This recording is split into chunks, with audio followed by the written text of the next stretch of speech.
So yan mga par, ang oras natin ngayon ay alas 8 na.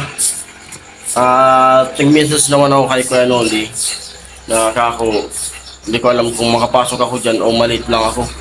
Kasi nga yun, may sakit yung asawa ko. Sumakit yung ulo niya.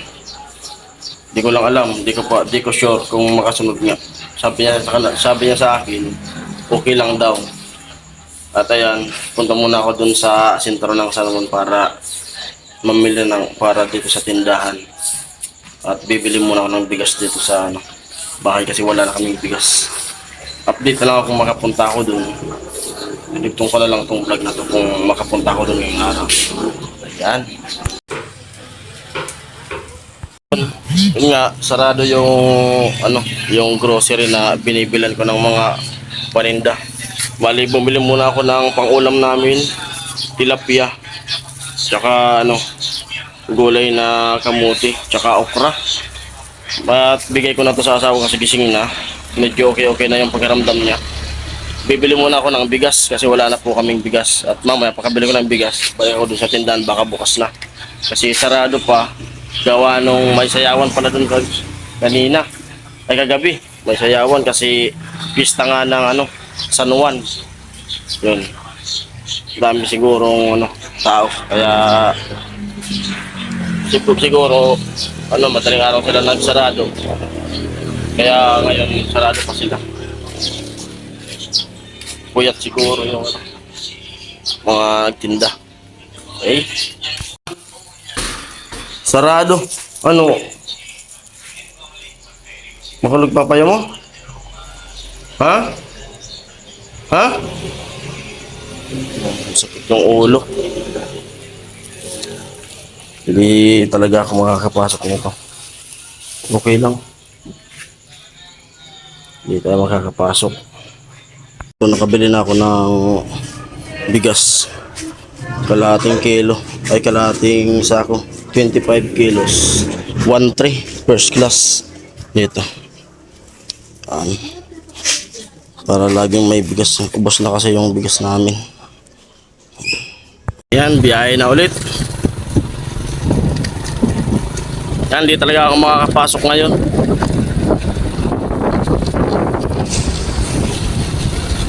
Di rin ako nito kung halimbawa pumasok ako, di rin ako nito bawa ng maayos. Kasi may iniisip tayo na kaya naman iwanan ko yan na may sakit yung asawa ko. Kailangan nating bantayan.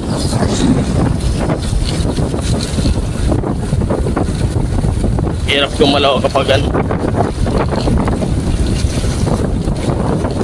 may iniisip ka.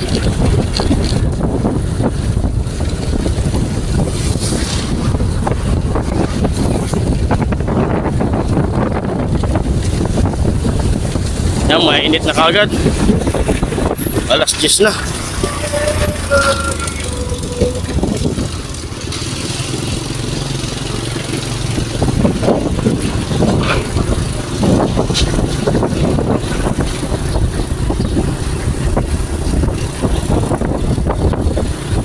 Sana bukas magaling na siya para makapasok tayo.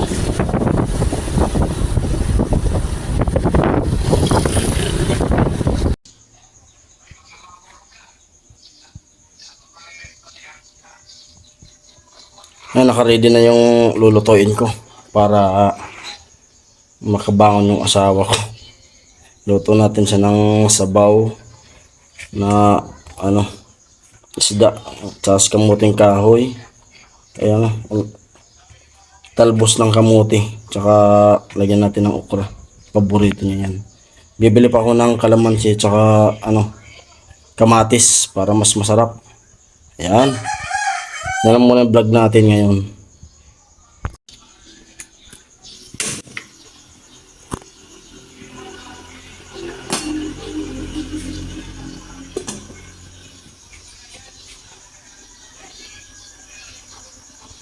Malapit na siyang kumulo. At nakaprepare na rin tong kalamansi. Nilagyan ko na siya ng kamatis. Ayan. Maya maghuhugas muna tayo ng plato. At ayan, may bibili. 11:30 na, di pa ako nakakaluto. Ayan, kumukulo na. Ayan. Lagay na natin yung isda. Kasi anong oras na. Para makakain na yung asawa ko. Lagay natin yung isda. Matataba po itong ano, tilapia. Ito yung ano, tilapia ang galing sa Buhi. Lake Buhi. Mga maitim siya na tilapia.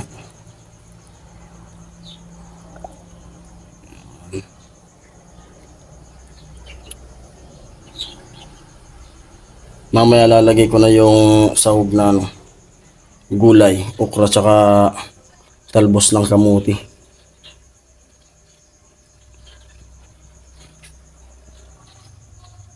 Lagay ko na yung ano, gulay.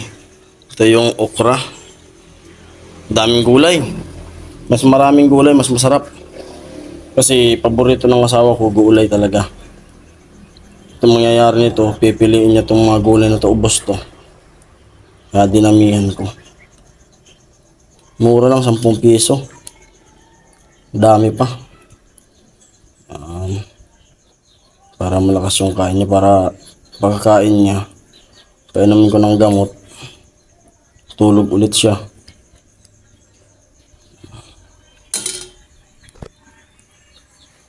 Tayo muna dito sa kusina. Nakapaghugas na ako ng plato.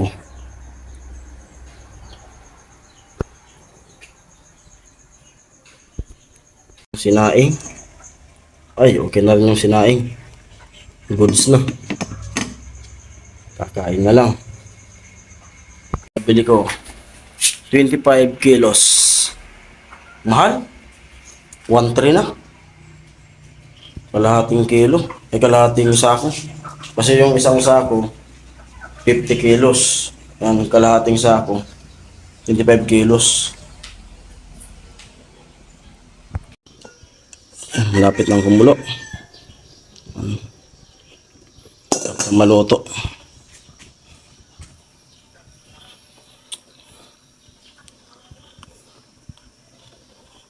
Hirap, di makagalaw kapag ano, kapag may sakit.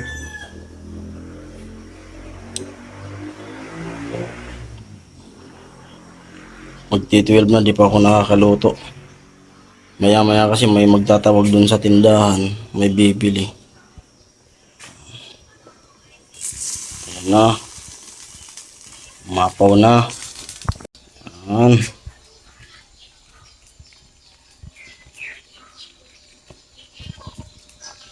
Daming gulay.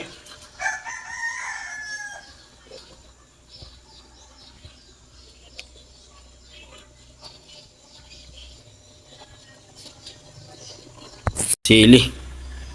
Para marami makain niya. Paborito niya yung sili. Kasi pag kumain yan, manghang.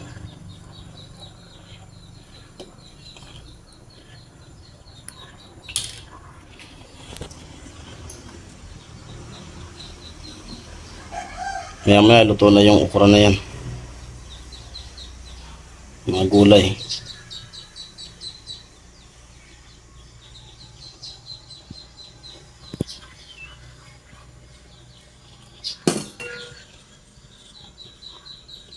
Nakaluto na. Prepare na. Gising mo si mama mo. Nak. Kainan na. Magising ka na. Gising na yung asawa ko. Kain ka na. Higop ka ng sabaw. Para gumaling ka agad. Ano, masakit pa yung ulo mo? Kunti na lang. Daming gulay dyan. May sili. Magano ka ng sili.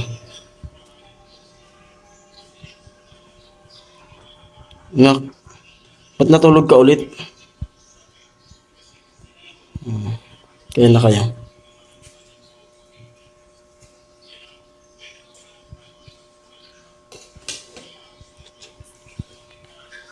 Ang ulam namin. Si Papa meron na. Bumili ng bigas. 1-3. Nasabay-sabay na tayo. Tara po, kain po tayo.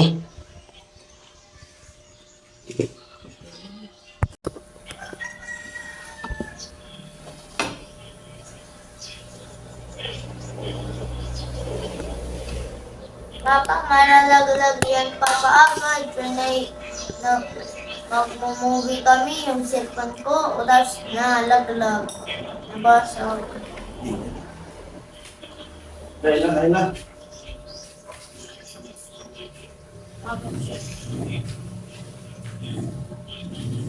Papa,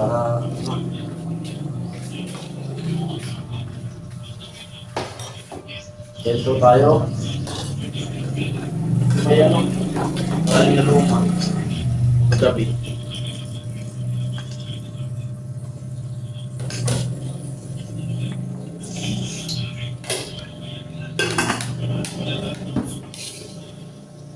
Ay, saan ka na?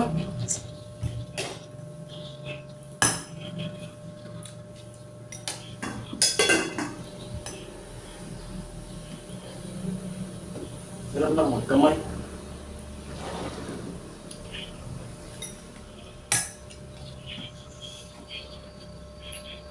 Oh, gawin, ano?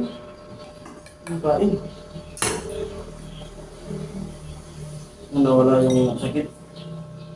Anong dalang gamot? maalis kita pa. Ano? So, muna ako sinibot.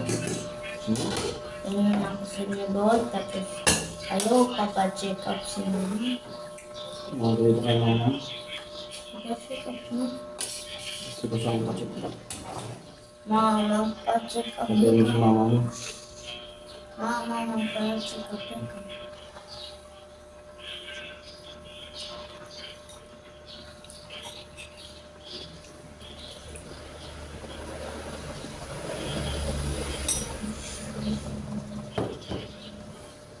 Bakit po?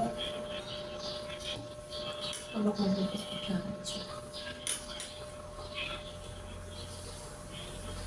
Ah.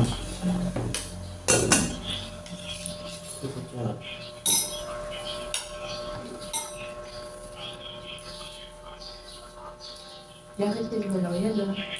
Kasi Lagi po.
Gabi.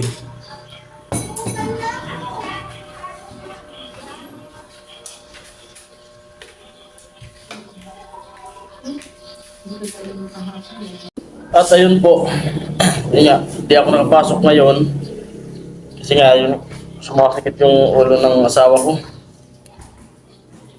Baka bukas din, baka di pa makapasok kasi pinipilit ko na siya na magpa-check up dyan sa may PMC sa ospital.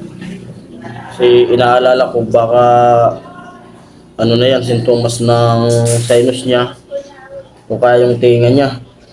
Kasi nung dalaga pa siya, naopera na siya ng sinus. Ilang taon pa lang siya nun, mga 16 ata yun. Tapos, sabi nung dati sa PGH, baka raw bumalik mga ilang taon, baka bumalik din yung ano sa sinus niya. Yun. Tapos yung ano niya kasi, ilang araw na yun laging masakit yung ulo niya.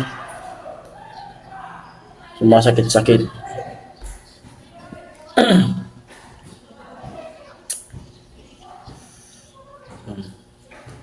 Kung sa PGH naman babalik, malayo, baka Maynila pa.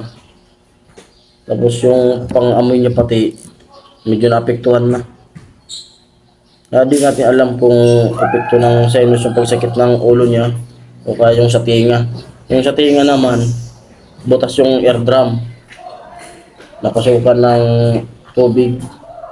Tapos na-infection. Pa-check up na kami dati. Dapat daw operahan. Puro na lang opera.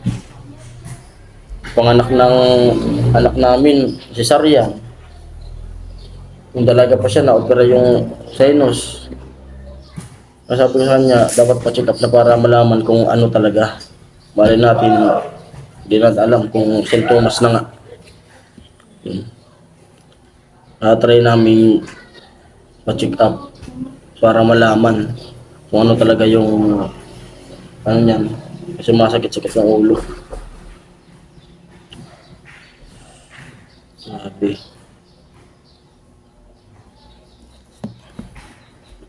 Kung sa tainga naman niya, nung nagpa-check up kami, sa ibang ano, clinic lang yun eh. Malaking halaga yung hinihingi. Pero kung may PhilHealth daw, medyo mababawasan. Ngayon, tatry muna kami sa BMC kung ano sabi doon. Kung may mga lalakarin para makalibre. Kung wala, talagang mapipilitan tayong pumunta ng Maynila muna para doon ulit pa-check up kasi may record na siya doon. Tapos ano pala yan, nung bago mag-pandemic, nagpa-Maynila na kami. Doon kami sa Maynila noon, Santa Mesa. Dapat naka-schedule na siyang operan ng tenga. Yung nangyari, inabutan kami ng lockdown, magla-lockdown na sana. Umuwi kami ng Bicol, kaya di siya naoperahan. Nalakad na sana niya yung mga papel na dapat lalakarin. Kumbaga maghihintay na lang kung kailan yung operasyon ng tenga niya. Biglang nag-pandemic. Kaya hanggang ngayon di pa siya naoperahan. Kasing lapit lang ilong tsaka tenga. Malapit sa utak yan. Kaya nakakatakot. Hindi pwedeng baliwalain. Malay mo, magka-connection na yun. Hirap baka magkatumor.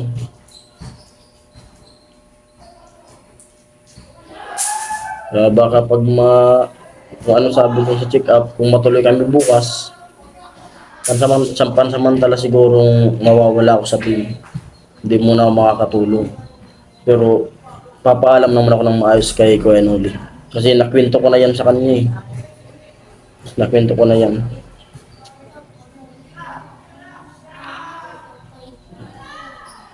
Hirap pag may ano, may iniisip, may problema. Pero kaya yan.